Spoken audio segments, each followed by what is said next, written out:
Mujibur Rahman, you may continue. Deputy Speaker, ගරු නියෝජක කතානායකතුමනි, දැන් අපි මෙච්චර වෙලා මේ සභානායකතුමා විවාදේ පටන් ගන්නකොට පටන් ගත්තෙම විපක්ෂයට ගහලා. හැමදාම විපක්ෂ නායකයටත් ගහනවා අපිටත් ගහනවා. මේ පැත්ත බලාගෙන කියනවා මේ හොරු ඉන්නේ කියලා. ගරු නියෝජක කතානායකතුමනි, දැන් හොරු ගෙනාවේ බලයට එතුමා තමයි මහින්ද චින්තනය ලියුවේ. නාගන්න. හරි. මහින්ද රාජපක්ෂගේ 2005 තරුණයන්ට ඡන්දෙ දෙන්න කියලා කිව්වා මහින්ද රාජපක්ෂට. විමල් රත්නායක. ඒ පරණ වීඩියෝ අරගෙන බලන්න. එයාට උච්චර කේන්තියක් තියෙනවා නම් මහින්ද රාජපක්ෂගේ ෆොටෝ එකක් ගෙනල්ලා ඉස්සරහ තියාගන්න. තියාගෙන බයින්න. මේ අපිට බයින්න එපා. ඔව්. අපි නෙමෙයි රාජපක්ෂලා ගෙනාවේ. අපි කවුරුවත් මේ සජබේ රාජපක්ෂලට ඡන්දෙ දීලා නැහැ. මේ ඉන්නේ ඉස්සරහ පේලියම ඡන්දෙ දීලා තියෙනවා. ගෙනල්ලා රාජපක්ෂලා බලයට ගෙනල්ලා මේ අපි මෙතන ඇවිල්ලා අපිට බයිනවා. අපිට බැනලා හරියන්නේ නැහැ. ඒ මොකේද අනිත් අපිට? අනිත් එක හැමදාම ගත්තොත් මේ මොකද්ද කියන වචන? එයා කියනවා පාර්ලිමේන්තු සම්ප්‍රදාය ආරක්ෂා කරන්න කියලා. මේ 2022 මේ මෙතන හන්දියට ඇවිල්ලා පාර්ලිමේන්තුව ගිනි තියන්න කියලා අඬ ගැව්වා. මූසලය. මිනිසුන්ට එන්න කියලා. අද කතා කරනවා පාර්ලිමේන්තු සම්ප්‍රදාය ගැන. ගෑණි පාර්ලිමේන්තු ගෙනල්ලා. පවුලම පාර්ලිමේන්තුවේ. ලැජ්ජයි. හරි අනුර කුමාර දිසානායක කිව්වේ පවුල් දේශපාලනය අවසන් කරනවා කියලා. එහෙමයි අනුර කුමාර කතා කරේ. දැන් මොකද්ද? දැන් අනුර කුමාර පාර්ලිමේන්තුවට ගෙනාවා, නෝනවයි මහත්තයාවත් ගෙනාවා, පුතා තාත්තවයි පුතාවත් ගෙනාවා, ගර්ල්ෆ්‍රෙන්ඩ් වයි බොයිෆ්‍රෙන්ඩ්වත් ගෙනාවා. පුළුවට බොයිෆ්‍රෙන්ඩ් බොයිෆ්‍රෙන්ඩ් විතරයි ගෙනාවේ නැත්තේ. බොයිෆ්‍රෙන්ඩ් ගර්ල්ෆ්‍රෙන්ඩ් උත් ගෙනාවා. ඒකත් හොයන්න ඕනේ බොයිෆ්‍රෙන්ඩ් ඉන්නවද කියලා. මෙතුමා hina වෙනවා මම දන්නවා. මෙතුමා ඒ සබ්ජෙක්ට් එකේ නෑ මම දන්නවා ඒක හොඳට. එතුමා hina වෙනවා. Hari? Honorable Mujibur Rahman, shall we go to the debate? Yes. Why not? There are three bills here. Speaker, you have only 6 minutes. So Deputy Speaker, I'm telling you, උදේ ඉඳන් හැමදාම කරන්නේ මේ අපිට බයින් එක.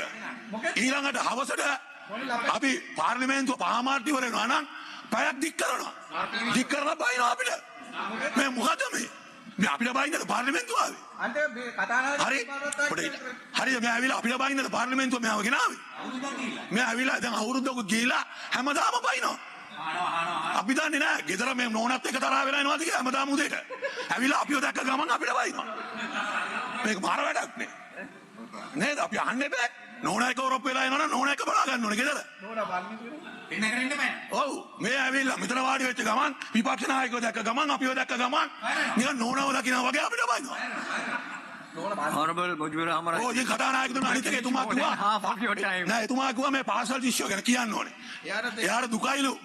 ගරු කතානායකතුමනි එදා 88 මේ රටේ පාසල් යන දරුවන්ව මව්බිම නැත්තම් මරණය කියලා පාසල් යන්න එපා කියලා පාරට ගෙනාපු අය අද මේ දුක් වෙනවා ඕලෙවල් ගැන. ළමයින්ට ඉස්කෝලේ යන්න දුන්නේ නැහැ. ඉන්දු ලංකා කිව්සුම එනකොට මිනිස්සුන් ඔක්කොම මේ කොළඹ ඉස්කෝලේ ළමයි ඔක්කොම ගත්ත පාරට. හරි පාරට අරන් කිව්වා ඉස්කෝලේ නෙමෙයි ඉස්ලාම මව්බිම කියලා කිව්වා. එහෙම කතා කරපු උදවිය අද කතා කරනවා ස්ට්‍රයික් ගැන. දැන් මේ විපක්ෂයේ ඉන්නකොට හමුදාවට පුහුණුව දෙනකොට හැම එකටම විරුද්ධ වුණා. හමුදාකරණය කරන්න එපා කියලා කිව්වා.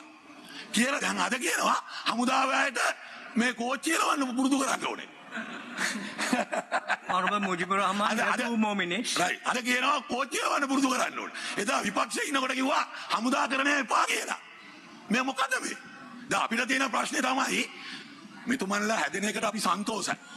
මොකද මෙතුමන්ලා තරම් මේ රටට හානියක් කරපු දේශපාලන ව්‍යාපාරයක් නෑ හිටියේ නෑ මේ රටේ. මේගොල්ලෝ තමයි මේ රට හානි කරේ හැමදාම. ඉන්දියාව ගැන බිල්ලෝ මැව්වා. එක රටවල් ගැන බිව්වා. ආයෝජක එනකොට බිල්ලෝ මැව්වා. දැන් ඉන්දියාවට ගිහිල්ලා ආවිලා කියනවා මෝදි හොඳයිලු. මෝදි හොඳයි ගාන්ධිලා හොඳ නෑ.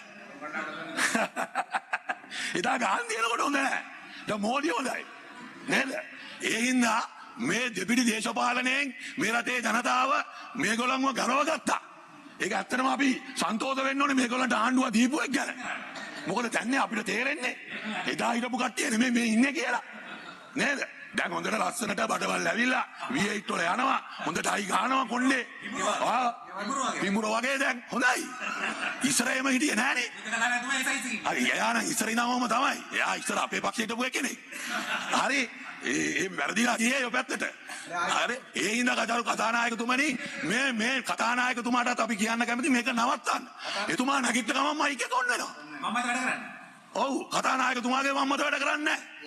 එයාගේ දකුණු අතර විතරයි වැඩ කරන්නේ. ඔව් එයාට කිසිම පොයින්ට් බෝඩ් එකක් නැහැ. අපි නැගිටිනකොට පොයින්ට් එක කියන්න ඕනේ, අංක කියන්න ඕනේ, වචන කියන්න ඕනේ, හැම එකක්ම කියන්න ඕනේ. එයා නැගිට ගමන් මයික් එක ඔන් වෙනවා. හරි එහෙම කොහොමද වෙන්නේ? ඒ හින්දා කරු කතානායකතුමනි මේ පාර්ලිමේන්තුවේ සම්ප්‍රදායන් ස්ථාවර නියෝග දින හැම එක්කෙනාටම පොදුයි. ඒක ඇවිල්ලා අපිට විතරක් නෙමෙයි.